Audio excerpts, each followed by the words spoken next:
당신을 사랑하는 하나님께서 대접해 주실 거예요. 지금 당신이 먼저 해야 할 일은 하나님이 하신 일을 인정하면서 모든 것이 합력하여 선을 이룰 줄 믿고 따라가는 일이죠. 아무것도 염려하지 말고 오직 모든 일에 기도와 간구로 너희 구할 것을 감사함으로 하나님께 아뢰라. 당신이 예수를 믿는다면 모든 것 하나님께 맡기세요. 눈을 들어 하늘을 쳐다보세요. 그리고 기도하세요. 끝없는 고난으로 울고 있나요? 눈을 들어 주님을 바라보세요. 당신을 창조하신 하나님께서 해결해 주실 거예요. 지금 당신이 먼저 해야 할 일은 하나님이 하실 일을 신뢰하면서 모든 것이 합력하여 선을 이룰 줄 믿고 순종하는 일이죠. 내가 물 가운데 지날 때 물이 나를 짓물지 못할 것이며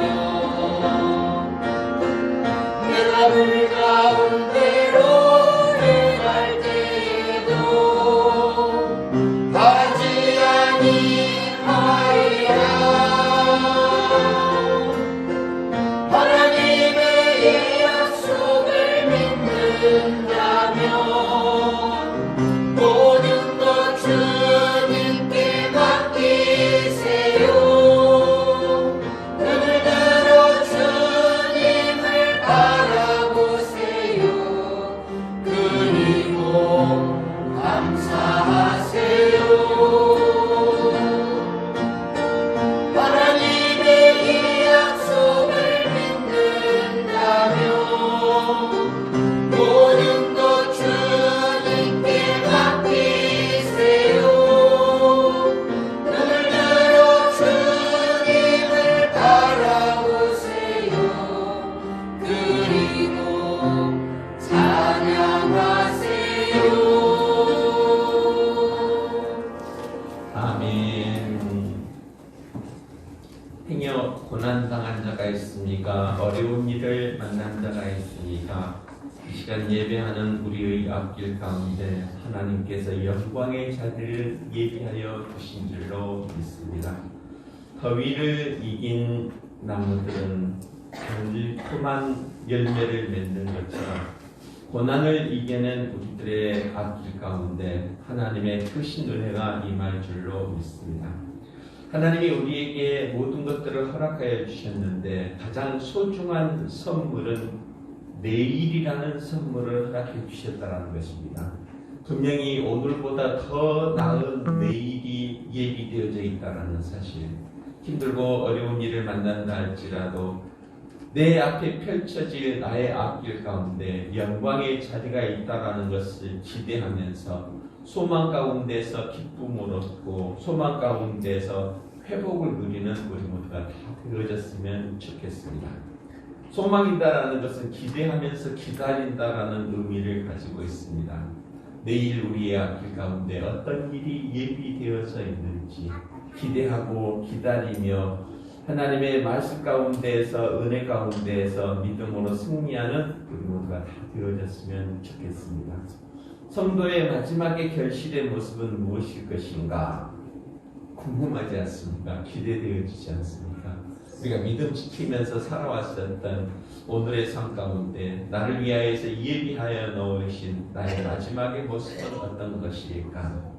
아름다운 결실을 얻기를 원하는데 예비하여 놓으신 축복의 동산에서 영광의 자리에서 함께 찬양하며 우리 하나님 앞에 기뻐하며 나아가는 우리들이 다 되어졌으면 좋겠습니다. 오늘 이 자리에서 예배하는 우리의 앞길 가운데 영광이 임하게 되어질 줄로 믿습니다. 아멘입니다. 우리 그것을 소망하면서 힘들고 어려움을 만난다 할지라도 행여 고난 가운데 있다 할지라도 낙심하지 아니하고 굳건한 믿음을 붙드는 우리 모두가 다 되어지기를 소망합니다. 1924년도에 방영되었었던 불의 전차라고 하는 영화 가운데에서 나타난 한 이야기가 그것이죠. 에릭 리델이라고 하는 마라톤 선수가 1924년 파리 올림픽에 출전을 하게 되었습니다. 그의 기록은 금메달을 딸 수 있을 만큼 어느 누구도 그를 대적하여서 싸울 만한 선수가 없었다는 것입니다. 근데 올림픽이 진행되어지는 그날은 주일날이었습니다. 에릭 리델은 그렇게 생각을 합니다. 그는 그렇게 고백을 하게 되어지죠. 내가 뛰는 동안에 나는 하나님의 임재를 경험을 합니다. 하나님이 나와 함께하고 있다는 사실을 기억하면서 나는 기록에 도전을 하지요. 뛰는 동안에 힘들고 어려운 일을 만나지만 하나님이 내 안에서 나와 함께 뛰고 있다는 사실 때문에 나는 기뻐하면서 달릴 수가 있습니다라고 고백을 합니다. 그는 주일날 진행되어지는 마라톤 시험에 참석하지를 않습니다. 내가 달리는 이유는 하나님의 영광을 위하여서인데 내가 어찌 하나님의 영광을 저버리고 주일날 나의 영광을 위하여서 달리겠는가 하면서 포기를 하게 되어지죠. 결국 그는 파리올림픽에서 금메달을 따지 못합니다. 하지만 모든 언론들은 그를 주목합니다. 정해진 금메달을 포기를 하고 하나님의 영광을 위하여서 주의를 지키겠다고 했었던 이 에릭 리델이 누구인가에 대하여서 관심을 갖기 시작했었다는 것입니다. 당시 헤럴드 에블레햄이라고 하는 자가 금메달을 땄었지만 그를 주목했었던 것이 아니라 그 금메달의 영광을 포기하고 하나님의 영광이라는 이름으로서 출전을 포기했었던 에릭 리델이 누구인가에 대해서 관심을 갖고 초점을 맞추기 시작했었다는 것입니다. 그는 금메달을 땄을 때보다도 더 많은 사람들 앞에서 영광을 누리게 되었었다는 것이죠. 우리가 살아가면서 모든 사람들은 자기의 영광을 위하여서 자기의 부와 자랑을 위하여서 살아가기가 쉽습니다. 하지만 나에게 생명을 허락하여 주신 것도 나에게 생명을 허락하여 주신 것도 모두가 다 하나님의 영광을 위한 것이다라는 것을 기억하면서 나의 존재의 의식을 잃어버리지 않냐고 내가 살아있는 이유는 하나님의 영광을 위한 것입니다라고 하면서 살아갈 때 하나님은 우리를 더 높여주시고 귀하게 사용하여 주실 줄로 믿습니다. 사명은 삶의 의미입니다. 왜 삽니까? 라고 하였었을 때 모든 사람들이 먹고 살기 위하여서요 라고도 말하기도 하죠. 그는 부자나 가난한 자나 마찬가지 모습이다라는 것입니다. 거지들도 마찬가지잖아요. 지하철 사람들이 많이 다니는 곳에 한 푼 주십시오, 먹을 것을 주십시오 라고 하는 사람과 부자들이 차려진 밥상과 마찬가지로 먹기 위하여서 산다라는 것은 똑같은 모습이다라는 것입니다. 하지만 다른 것은 그것이죠. 누구의 영광을 위하여서 살아가는가에 따라서 삶의 가치는 달라진다는 것입니다. 오늘도 먹고 살기 위한 삶의 모습이 아니라 하나님 나를 통하여서 하나님의 영광을 드러나게 하여 주시옵소서라고 하면서 살아갈 때 우리의 삶은 더욱더 멋지고 의미 있고 가치 있는 삶이 되어질 줄로 믿습니다. 2023년 들어서고 벌써 6개월이 지났습니다. 6개월이 지나는 동안 우리의 삶은 어떤 변화를 나타내는지 우리의 믿음이 더욱더 성숙해지기를 원합니다. 그리고 하나님의 영광을 더 많이 드러내기를 원합니다. 그 일들은 결코 쉽게 이루어지는 일이 아니다라는 것이죠. 고난이라는 과정을 통하여서 아름다운 결실을 얻을 수가 있다는 것입니다. 우리 삶이 무의미하게 지나쳐가는 삶이 아니라 우리의 삶을 통하여서 아름다운 결실을 드러내는 삶을 살아가는 우리 모두가 되어지기를 원하는데, 고난을 이기기 위하여서는 반드시 훈련이라는 과정이 필요하다는 것이죠. 그냥 능력을 얻는 것이 아니고 그냥 열매를 얻는 것이 아니라 자신의 의지와는 관계없이 명령에 대하여서 복종하는 훈련을 통해서 우리는 능력을 얻을 수가 있다는 것입니다. 군인이 그랬잖아요. 무작정 무기를 내어주면서 적진에 나가서 싸워라 그렇게 말하는 것은 아니잖아요. 훈련을 통해서 총을 다룰 수 있는 기술을 연마하고 누구를 대적하여서 싸울 것인지에 대하여서 분별력도 얻게 한 다음에 총을 지급을 해주고 전쟁터에 내보내는 것을 보게 되어집니다. 하나님께서도 우리에게 크신 은혜를 허락하여 주시기 위하여서 그냥 선뜻 은혜를 내어주는 것이 아니라 맡겨주신 그 귀한 은혜를 온전히 잘 감당할 수 있을 만큼 능력과 자격을 갖추었을 때 크신 은혜를 더하여 주신다라는 것입니다.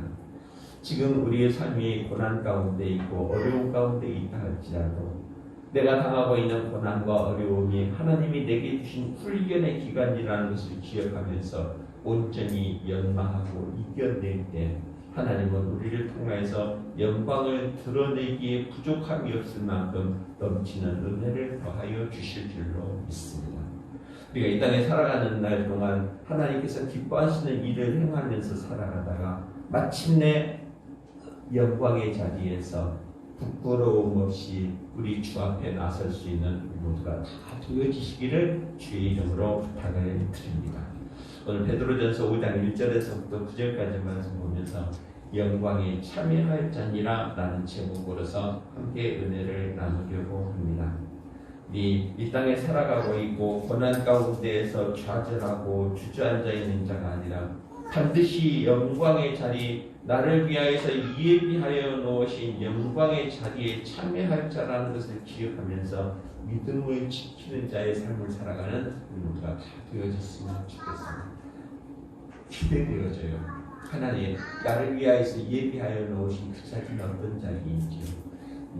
요즘 에스겔서의 성전에 대한 이야기가 나오게 되어지는데, 성전에 들어가기 위해서는 반드시 문지기들이 지키고 있는 문 안으로 들어가야 된다고 했었잖아요. 근데 그 문 안에는 여러 개의 방이 있었더라 그렇게 얘기를 합니다. 과연 내가 거주할 방은 어디인지 기대되어지지 않습니까? 또한 그 방을 위하여서 우리가 준비해야 할 것이 무엇인지에 대하여서 깨닫는 지혜를 얻는 우리 모두가 다 되어졌으면 좋겠습니다.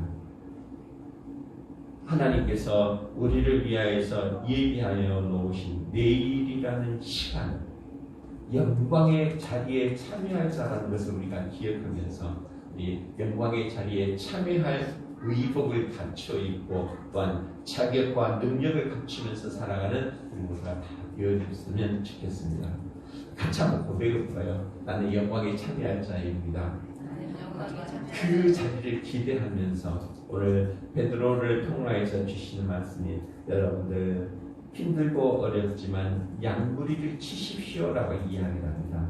그리고 여러분들 겸손으로 허리를 동이십시오 이렇게 얘기하죠. 그리고 여러분들 믿음을 굳게 지키십시오라고 이야기합니다. 바로 그러한 자들에게 영광의 자리가 예비되어져 있다는 얘기입니다. 우리 기대하면서 나를 위하여서 예비하여 놓으신 영광의 자리를 향하여서 힘차게 나아가는 우리 모두가 다 되어졌으면 좋겠습니다. 이 모든 것들이 거저 얻어지는 것은 아니잖아요. 귀하게 있는 것은 되어지는데 대학 졸업식장에 최고의 성적을 갖고 상을 수상하였었던 그 학생이 수상 소감을 말할 때 머뭇머뭇하면서 울먹이는 듯이 그렇게 부탁을 합니다. 제가 이 자리에서 누군가를 호명하면서 이 단상 위에 올라오게 해도 괜찮겠습니까? 라고 하였었을 때 거기에 모여져 있었던 졸업생들과 축하객들이 모두 환호를 하면서 그렇게 했으면 좋겠습니다 하면서 박수를 치게 되어집니다. 그때 그 학생이 자기 어머니의 이름을 부릅니다. 남루한 옷차림에 다리는 저는 듯이 끌면서 단상으로 올라오는 그를 향하여서 자기가 받았었던 모든 상금과 꽃다발을 그에게 건네줍니다. 이는 나의 어머니입니다. 내가 힘들고 어려울 때 노상을 하면서 나의 학비를 해주었었던 분이죠. 바로 이분의 수고와 헌신이 아니었었다면 나는 대학을 졸업할 수도 없었고 이와 같이 영광을 얻을 수가 없었습니다 하면서 모든 영광을 자기 어머니에게 돌려드렸었다는 것입니다. 수고했었지만은 힘들고 어려운 과정이었었지만은 그의 수고가 헛되지 않았었다는 것이죠. 우리의 믿음도 그러한 모습이 되어졌으면 좋겠습니다. 작은 시골 마을의 교회였지만 힘쓰고 있으면서 섬겼었을 때 너의 수고를 내가 기억하노라라고 하면서 영광이 그 자리에 이르렀을 때 우리의 이름을 하나씩 호명하면서 내가 너를 위하여서 예비하여 놓으신 성들이다라고 하면서 영광의 멸류관을 허락하여 주실 때 부끄러움 없이 정말 자랑스러운 모습으로 영광의 자리에 참여하는 우리 모두가 다 되어지시기를 주의 이름으로 부탁을 드립니다. 오늘 말씀은 베드로가 전하는 편지의 내용입니다. 베드로는 뭐 하는 사람이었습니까? 고기 잡는 사람이 있었다는 것입니다. 그도 마찬가지 자기에게 주어진 일상에 대하여서 최선을 다하기 위해서 오늘도 고기를 잡아서 어머니를 모셔야지, 오늘도 일용할 양식을 얻어야지 라고 하면서 고기 잡는 일에 몰두하였었지만 예수 그리스도를 만남으로 인하여서 그의 삶은 변화되기 시작합니다. 일상의 만족을 위한 것이 아니라 내가 이 땅에 살아있는 삶의 이유가 무엇인가에 대하여서 생각하고 관심을 갖기 시작했었다는 것입니다. 우리 이제 출애굽하기를 원합니다. 일상생활에 위해서 먹고 사는 일에 전념하면서 살아가는 것이 아니라 하나님 나에게 일용할 양식을 허락하여 주시고 오늘도 나에게 생명을 허락하여 주셨는데 나의 살아가는 진정한 이유가 무엇입니까? 내가 무엇 때문에 2023년이라는 시대를 살아가고 있습니까? 라고 하면서 생각해 볼 때 하나님의 영광을 드러내기에 부족함이 없는 우리 모두가 되어지기 원하는데 베드로는 바로 그것을 깨달았었다는 것입니다. 내가 예수 그리스도를 따름으로 인하여서 나뿐만이 아니라 나를 통하여서 하나님께서 원하시는 귀한 일들을 감당하게 하는 것이 이 땅에 살아있는 삶의 이유다라는 것을 알았었다는 것이죠. 그러니까 믿음 생활을 감당할 때 그저 눈앞에 보여지는 현실의 만족만을 느끼는 것이 아니라 이제는 변화되어져야 합니다. 계절이 변함으로 인하여서 들판의 색깔이 달라지는 것처럼 우리 10년 가운데 성령의 바람이 불어옴으로 인하여서 우리 삶의 모습도 변화되어져야 한다는 것입니다. 성장해야 된다는 것입니다. 그래야 했었을 때 그 모든 과정을 통하여서 아름다운 결실을 얻을 수가 있다는 것이죠. 가정에서 한번 생각을 해보십시다. 초등학교에 들어간 아이가 계속 1학년 공부만 하고 있다고 가정을 해보십시다. 얼마나 답답하겠습니까? 성장해야죠. 이제는 지식도 늘어나고 육체적으로도 강건해져야 되지 않습니까? 우리의 믿음도 마찬가지로 우리에게 허락하여 주신 귀한 삶의 시간을 통하여서 연마하고 우리의 믿음이 성장함으로 인하여서 마지막에 영광의 자리에 참여하기에 부족함이 없는 우리 모두가 다 되어져야 할 줄로 믿습니다. 그러기 위하여서 베드로는 그렇게 부탁을 하게 되어지죠. 여러분들 하나님께서 기뻐하시는 양무리를 치십시오라고 이야기합니다.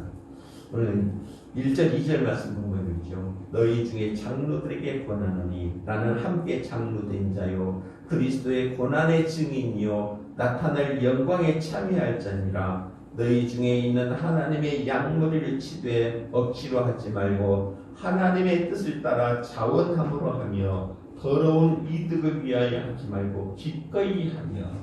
우리는 누구입니까? 영광의 자리에 참여할 자의 모습이잖아요. 우리를 위하여서 영광의 자리를 예비해 두셨잖아요. 그러면은 우리를 택하여서 불러주신 그 이유에 대하여서 바로 장로들과 함께 행하여야 할 고난 가운데서도 행하여야 할 일들 바로 양무리를 치는 일이다 그렇게 얘기합니다. 여기서 양무리라고 말하는 것들은 믿지 않는 이방인들을 표현한다 그렇게 표현을 합니다. 목자는 양을 치는 것이 목자가 행하여야 할 일의 모습이고 먼저 택함받은 우리들 곧 장로라고 지칭되어지는 먼저 믿는 우리들이 행하여야 할 일들은 믿지 않는 자들을 마치 목자가 양무리를 치는 것처럼 믿지 않는 자들을 양육하여서 온전한 하나님의 사람으로 성장시켜주는 것이 먼저 믿는 자들 곧 장로된 자요 장로들과 함께 고난에 참여한 자 그렇게 표현을 한다는 소개 되어집니다. 우리에게 맡겨주신 양무리를 치는 우리 모두가 다 되어졌으면 좋겠습니다. 곧 전도하는 일이죠. 말씀을 전하고 증거하는 일들이 우리에게 맡겨준 일들이다라는 것입니다. 우리 모두 다 영광의 자리에 참여할 그날을 기억하면서 우리에게 맡겨주신 귀한 양무리를 양육하는 우리 모두가 되어졌으면 좋겠습니다. 이제 직분을 갖게 되어지잖아요. 장로로서, 권사로서, 집사로서 또 여러 가지 명칭을 가진 직분자로서 허락해 주셨을 때 우리는 그렇잖아요. 믿지 않는 자들 또 하나님을 알지 못하는 자들 그들을 하나님의 사람으로 세우기 위해서 나에게 직분을 허락해 주었다는 것을 우리는 잊지 않아야 할 줄로 믿습니다. 특히 권사님들의 행하여야 할 일들은 기도의 모습이 있잖아요.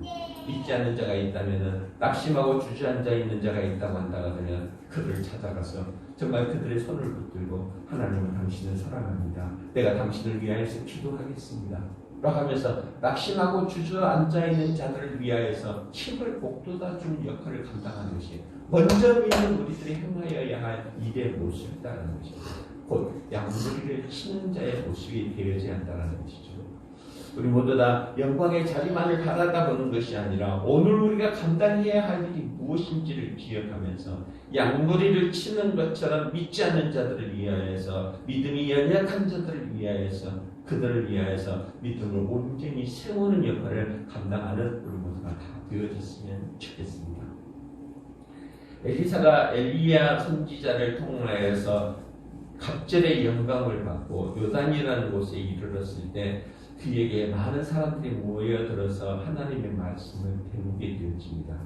엘리사가 하나님의 전능하심과 우리를 사랑하신다라는 것을 기억하면서 많은 제자들이 모여서 하나님의 말씀을 배우기 위하여서 성전이 좁다라는 것을 깨닫게 되어지죠. 그래서 그들의 모여 있었던 제자들이 우리 선지 학교를 세우십시다 라고 하면서 말씀을 배우는 학교를 세우기 위해서 나무를 데려가게 되어집니다. 수고를 감당했었다는 것이죠.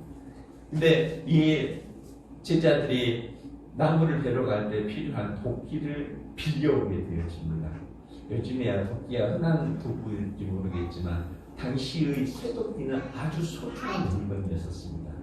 나무를 자르기 위해서 도끼를 빌려가서 나무를 찢는데 그 도끼가 연못에 빠져버립니다. 한탄하게 되어지죠. 하나님 어찌하면 좋습니까? 빌려온 도끼입니다. 이 도끼가 없으면 성전 짓는 일도 온전히 감당하지 못하고 빌려온 이 도끼를 어찌하면 좋습니까? 라고 하면서 한탄하고 있었을 때 엘리야 선지자가 함께 감으로 인하여서 그들이 빠뜨린 연못으로 나아가게 되십니다. 그리고 어느 곳에 빠뜨렸느냐고 하면서 나무가지 하나를 꺾어서 그곳에 떨어뜨리게 되어지죠. 결국은 쇠도끼가 떠오름으로 인하여서 성전 짓는 일도 진행하게 되었었고 또 하나님이 함께하고 계신다라는 영광을 나타내게 되었었다는 것입니다. 우리가 오늘도 행할 때 주저앉아 있는 자의 모습이 아니라 어찌하면 하나님의 영광을 드러낼 것인가라고 하였었을 때 고난을 당하기도 한다는 것입니다. 도끼를 잃어버릴 수도 있다는 것입니다. 어려움을 만날 수도 있다는 것입니다. 하지만 어려움을 당한다고 해서 포기하는 것이 아니라 어려움 가운데서 하나님의 전능하심이 드러나고 있는 것들 바로 물에 가라앉아 있었던 쇠도끼가 떠오르는 그 모습들, 기적의 모습과 마찬가지의 모습이 있었잖아요. 바로 도끼를 들고 나아가지 아니하였다면, 또 도끼를 빠뜨리는 고난을 만나지 아니하였다면 하나님의 영광을 어찌 볼 수가 있었겠는가.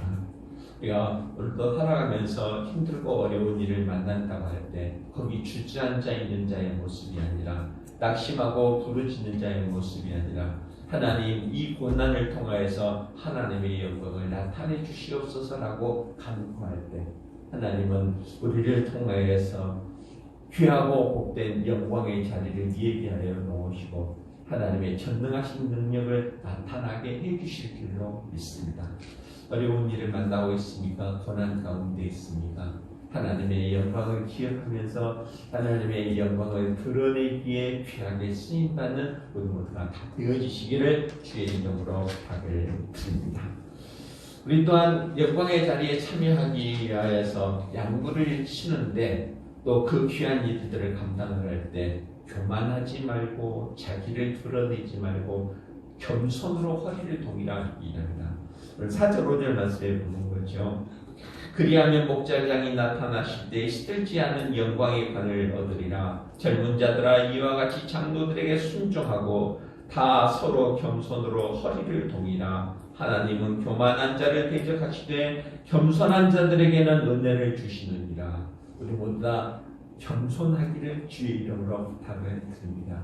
자기가 가지고 있는 것들을 드러내고 자랑하는 것이 아니라 내게 허락하여 주신 귀한 은혜들을 통하여서 하나님의 영광을 나타나기 위하여서 겸손으로 허리를 동이라라고 말하고 있다는 것입니다.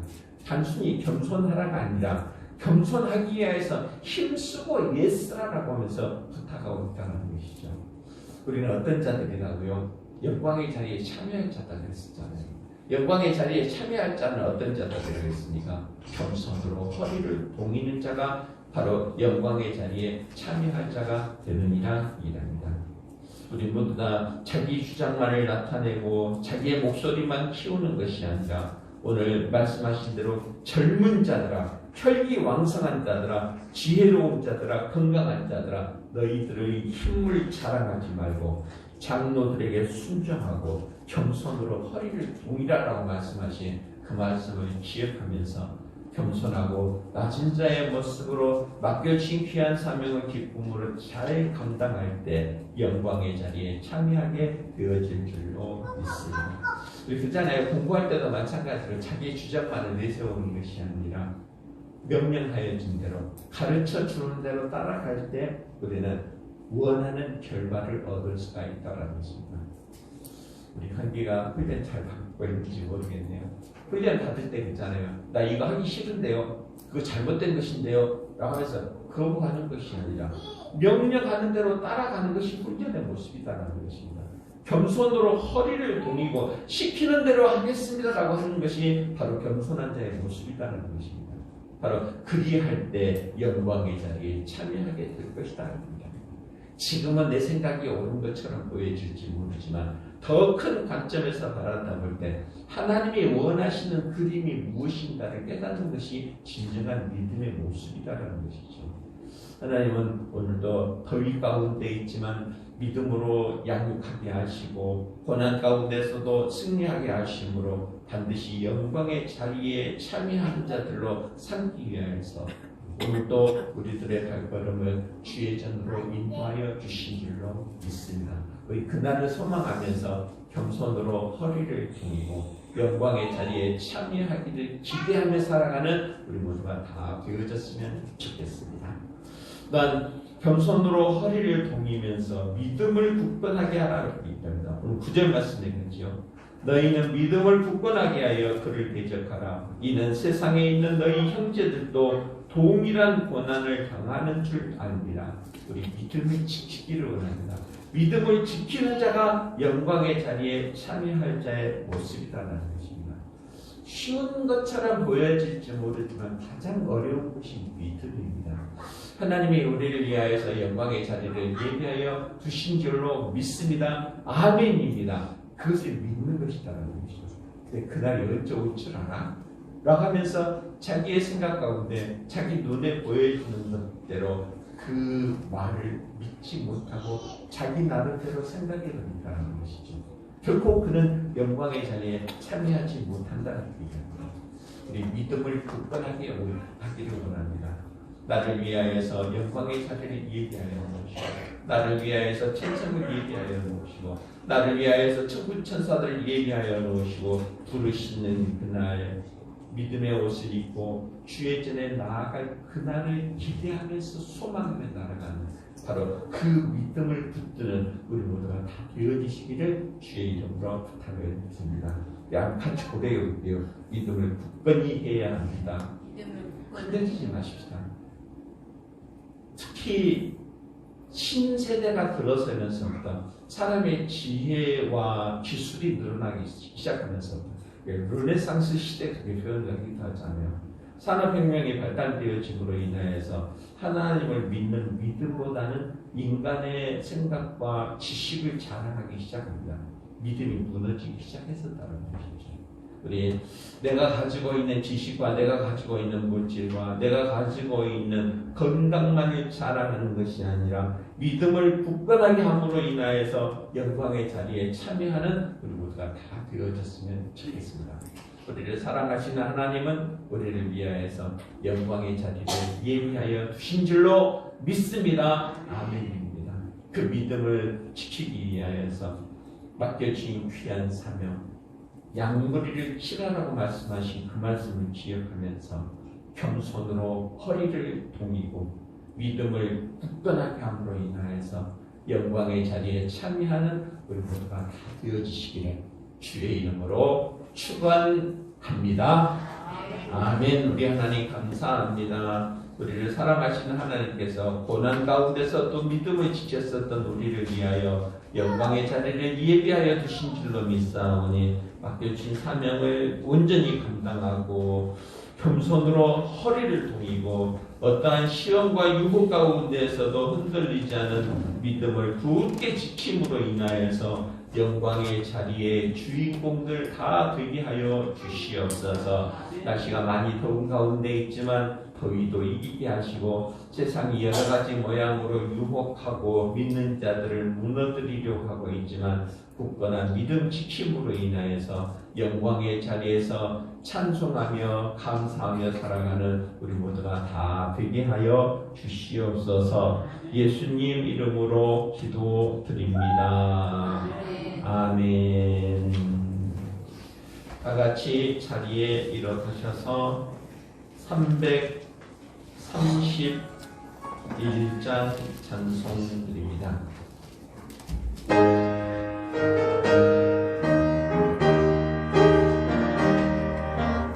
영광을 받으신 만유의 주여 우리가 명령을 따르리라.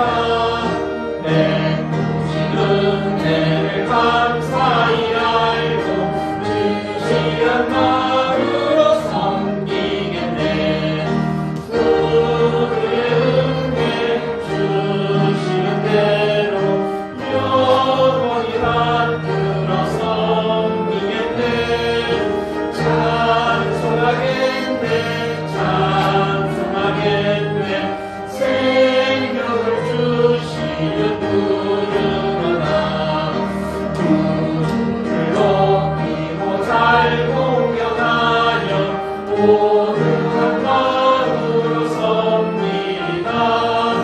주 예수 안에서 즐거워하며 충성을 다하여 섬기겠네.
우리를 사랑하시고 우리의 가는 발걸음들을 인도하여 주실 우리 주 예수 그리스도의 은혜와 하나님 아버지의 크고 비밀하신 사랑하심과 성령님의 위로 교통하심의 역사가 우리를 위하여서 영광의 자리를 예비하여 주신 줄로 믿고 맡겨주신 사명을 감당할 때 겸손으로 허리를 동이고 굳건한 믿음을 지키며 나아가기를 원하는 우리들의 신령들 위해 이제로부터 영원토록 함께 있을지어다.